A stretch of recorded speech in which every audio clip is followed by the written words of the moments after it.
Mr. Troy Slaten.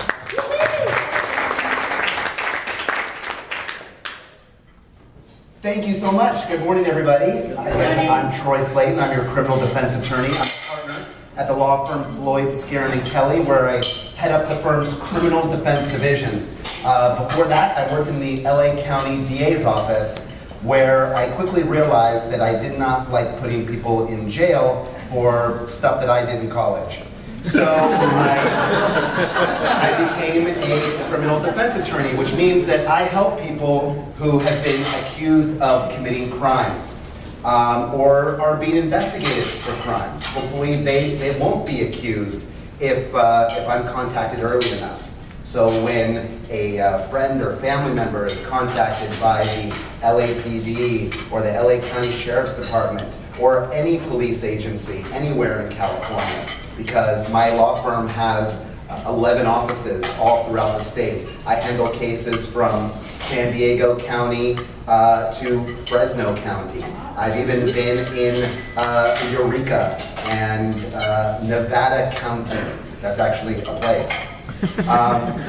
So if there's one thing that I could give all of you, the one thing that I sing from the mountaintop, the one thing that I would hope that you would take from hearing me talk, and something that you could share with your family, your friends, your loved ones, your kids, your nephews, nieces, it's that you never, ever, ever have to talk to the police. You don't have to talk to the cops. We've all heard from the police procedural shows. We've heard when someone's being arrested, the cops saying to them, you've got the right to remain silent. Anything you say can and will be used against you in a court of law. You have the right to an attorney. Well, those rights don't start when the police officer tells that to you. You have that always. And so if the police are asking you for something, then that means that they probably don't have the legal right to do whatever it is that they're asking for. For example, when the police say, may I look into your bag? Is it all right if I check in your trunk? Do you mind if I come inside your house and talk with you for a second? If the cops had the legal right to be inside your home, then they wouldn't be saying, is the police, do you mind if we come in and talk to you for a second? If the police have a lawful right to be inside your home, they're going to knock down your door and come into your home. Or they're going to be like this, hello, and then they're going to crash in. So if the police are asking you, excuse me, do you mind if I talk to you for a second? Then that means that they probably don't have the legal right to do it. But if you give your consent, then it doesn't matter whether or not they have the legal right to do it because you gave your consent. And so, our homes are our castle. Whether it be your apartment, your condo, your townhome, or your single family structure, it's your castle. And we've given the police and others the right to come onto our private property a little bit. Like the Girl Scouts can come to your door. The mailman can come up to your door. The meter readers can come onto the side of your house. So we've given society a limited right, customarily, to come onto our private property. So the police, just like any other citizen, is allowed to come up to you and talk to you on the street or come up to your front door, even though that front door is on your private property. And if you open up your door or your apartment, and your door to your apartment or your home or your condo, and if the cops can see anything inside that looks like it's illegal, like they come up to your kid who's in college and the cops knock on the door and you open it up and they see what appears to be somebody that looks reasonably under 21 who may be consuming an alcoholic beverage, or there's a triple beam scale with a white powdery substance that in the police officer's training and experience resembles powder cocaine or methamphetamine, then they're allowed to come in even though they don't have a warrant. If they see that in plain view, if a police officer pulls somebody over and they smell the odor of burnt marijuana or cannabis, or they see some empty beer cans, or they smell the distinct odor of an alcoholic beverage, then they're allowed to conduct a further investigation, even though they may have just pulled you over for something as simple as a license plate light being out. I had a client recently who was pulled over because one of his 2 license plate lights were out. Just so you know that any equipment that is on your car that is put there by the manufacturer is required to be in good working order. So 1 license plate light being out, even though the license plate was completely illuminated, there's no problem reading the numbers on the license plate itself, the cops can still pull you over. Any kind of reasonable suspicion that a law has been broken and a police officer can pull you over. And once he pulls you over, then things can flow from that. If a police officer sees someone driving in a serpentine manner, or you happen to grab your phone off the ground because you dropped it and you happen to go over the white fog line for a moment, cops can pull you over. So when they pull you over, it's important to know to be polite, to be kind. You don't want to say, I know my rights, I know Troy, I don't have to talk to you. That's probably not a good idea. It's probably not a good idea because they have badges and they have guns, you know, and they have radios that have really scary traffic on it, like the 16 married, 2 and 3. 16 married, 2 and 3, 1, 2, 2. You know, you hear stuff like that and it's, oh, I just broke the mic. And it's really scary. And the police have a lot of power. And we see in the news and on so many, in so much media right now about people getting shot by the police. And the police are really scared of being shot themselves. So it's important, if you're pulled over, keep your hands where the cops can see them. You don't want to start digging through your purse to find, oh my gosh, it's going to want my driver's license, my registration, my proof of insurance. You don't want to start looking through all those things. It's a smart idea to have those 3 documents, license, registration, proof of insurance, in an easily accessible place. You don't want to have it in the glove compartment and then your Glock 19 falls out of the glove compartment. You don't want to open up the center console and you know, like in True Romance, a big plume of cocaine dust, you know, goes all over you.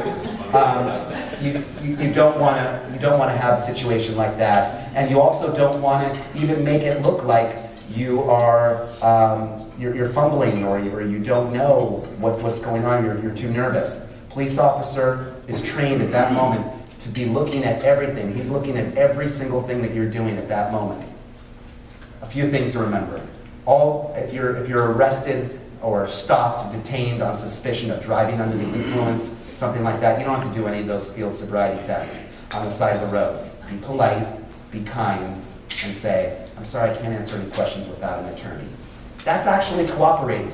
When you say, I'm sorry, I can't answer any questions without an attorney, that's not being uncooperative. That's actually being cooperative. Be polite about it. I can't answer any questions without an attorney.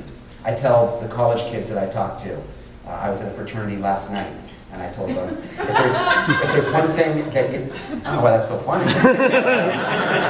College kids have rights too, Michael. To keep on a loop.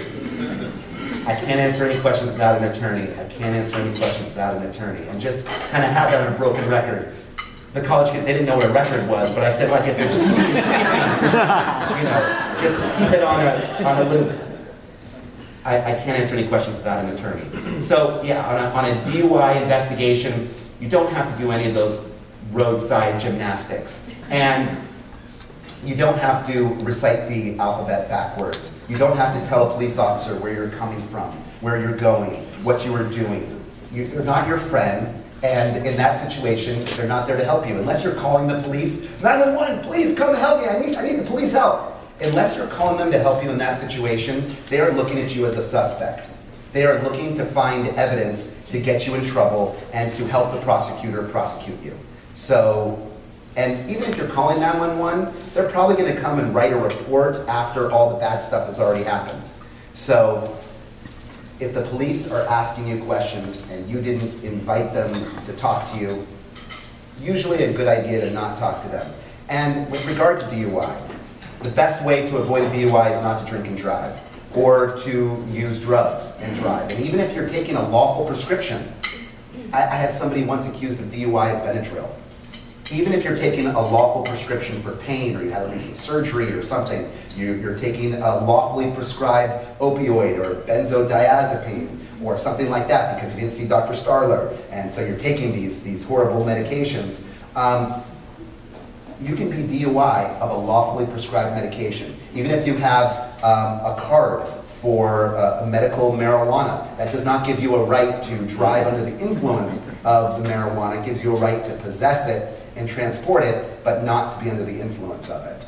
So, thank you so much for letting me chat with you. Does anyone have any questions? I saw Counselor Eisenberg. What rights are triggered in police, if any, if you refuse to say do a breathalyzer test, or you refuse to walk in a line, or you refuse to recite the alphabet? So, does that step up there? No. So not waiving a constitutional right does not suddenly provide additional probable cause to the police. That doesn't give them reasonable suspicion, although the cops will make you think that it does. Like when they say, do you mind if I look inside your trunk? And you say, I'm sorry, I can't answer any questions without an attorney.